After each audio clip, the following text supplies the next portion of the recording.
Breaking news, everybody. The housing market is crashing. Yes, home prices are dropping. We are all doomed. Or are we? Uh, Come on, Hilmar. You're making it sound like the end of the world here. And the truth is, guys, yes, housing prices are coming down, but guys, truly, it is not the end of the world, okay? In fact, it's actually great news for a lot of people. So stick around because we're going to be breaking down exactly why the market is coming down a little bit. We'll tell you exactly what that means for buyers and sellers and how you can make the most of this market shift. Now, whether you're buying in 9 months or 9 days, let's dive in.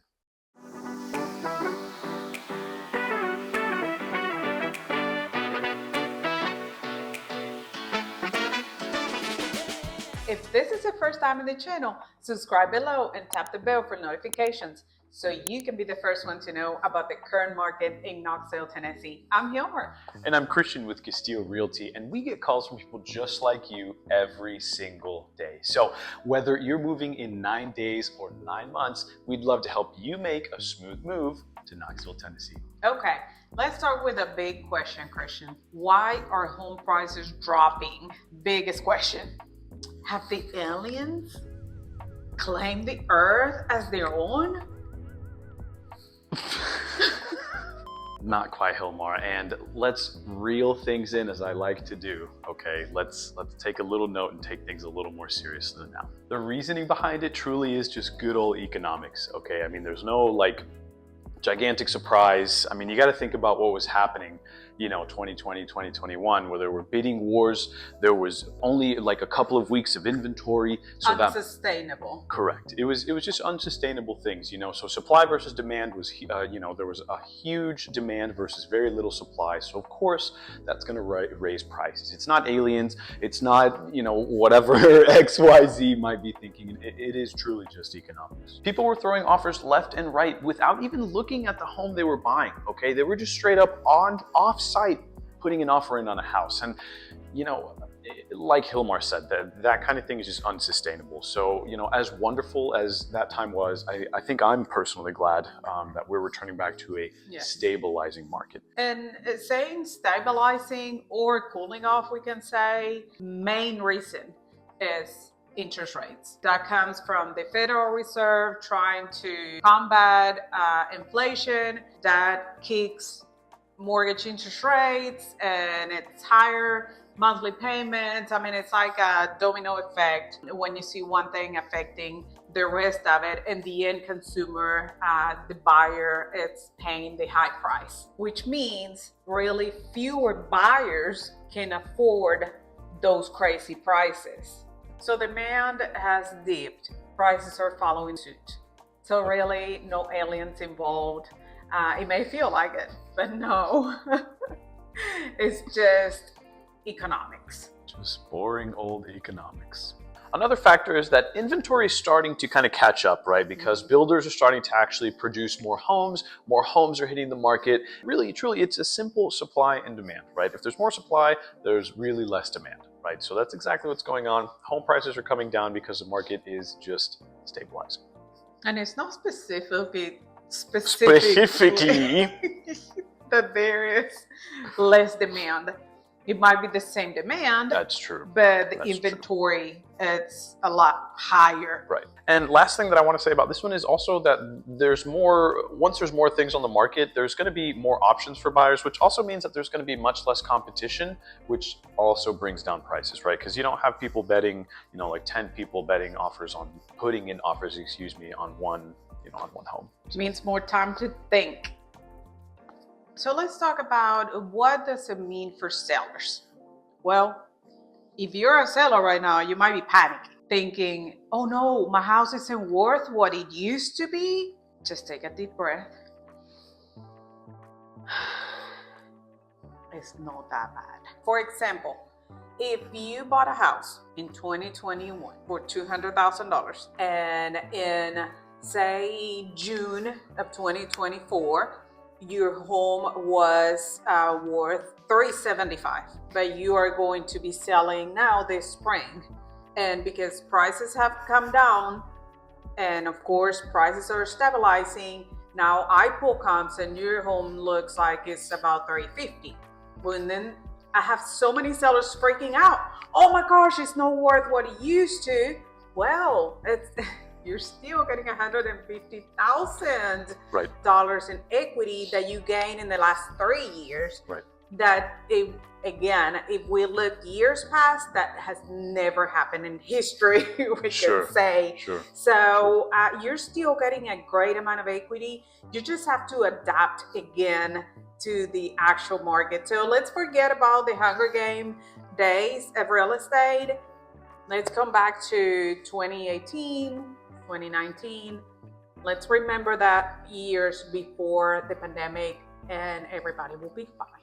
Right. And the last thing I want to add to that is that I think now that people have time to think and really analyze what they're doing, you need to always remember where you started versus where you're going. Because like she said, just because you bought something at $200,000 and it was worth $375 and now it's $350, that you didn't lose $25,000, right?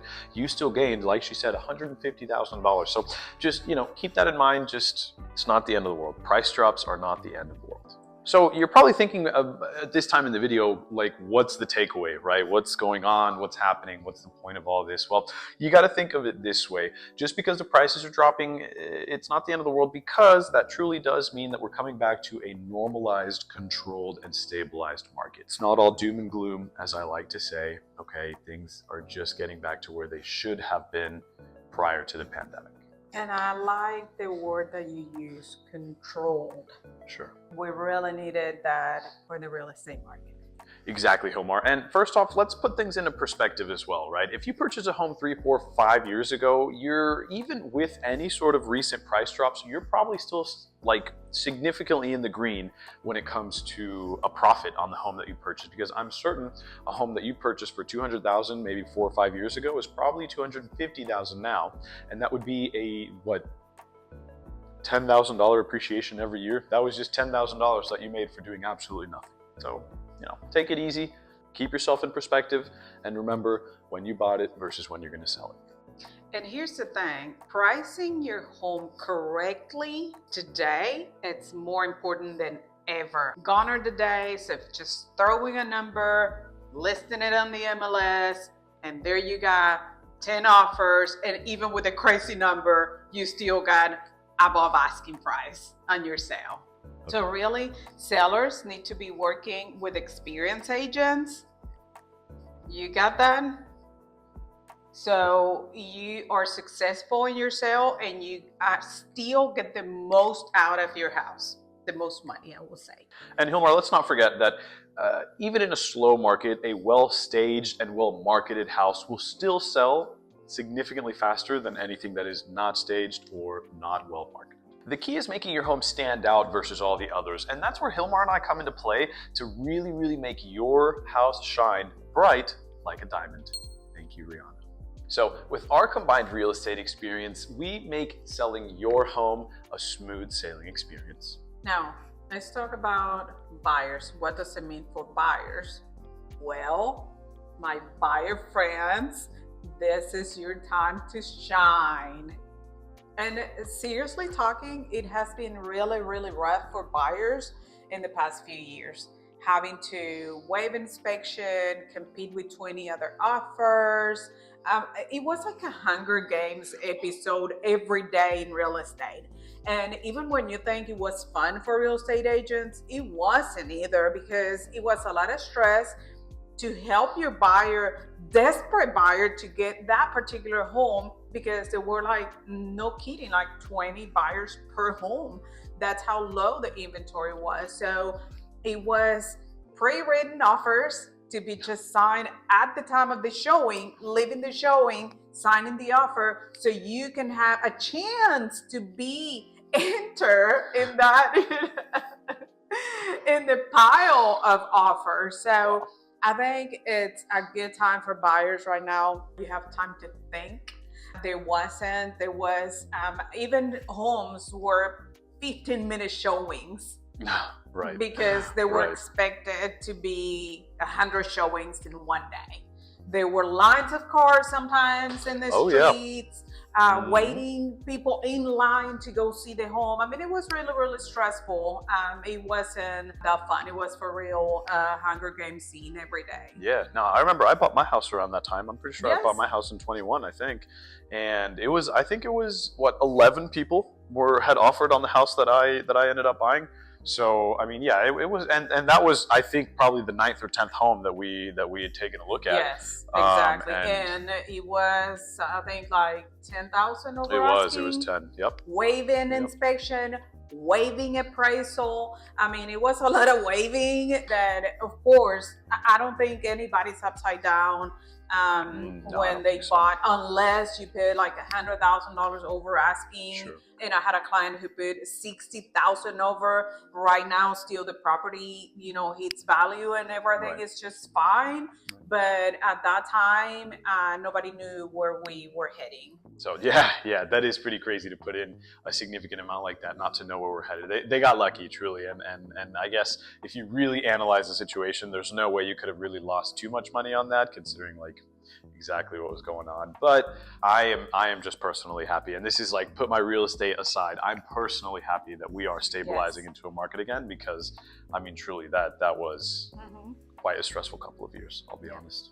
Plus, another thing to keep in mind is that even though interest rates do seem higher now than they did, well, let's say during the pandemic, let's just remember that historically, okay, talking about you 15% in the 70s, okay, they are significantly lower than what they used to be, right? So, I mean, it's a give or take, right? It's something that, again, is really used more so to stabilize the market rather than to really put a damper on things, if we want to kind of go that way.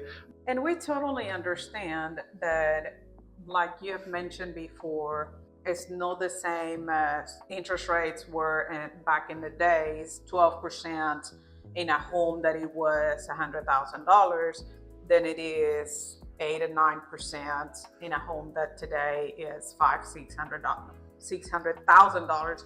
So we really do understand that part, but we're still low. And one more thing, it is the greatest time for first-time home buyers. Oh, no, that is true. No, that is very true. I mean, you can come on the market confident and not having such a pressure, because being a first-time home buyer is already stressful enough. You don't know the process. You don't know what to look for, what to avoid, what the mistakes to avoid. So that is, again, Christian and I come in play.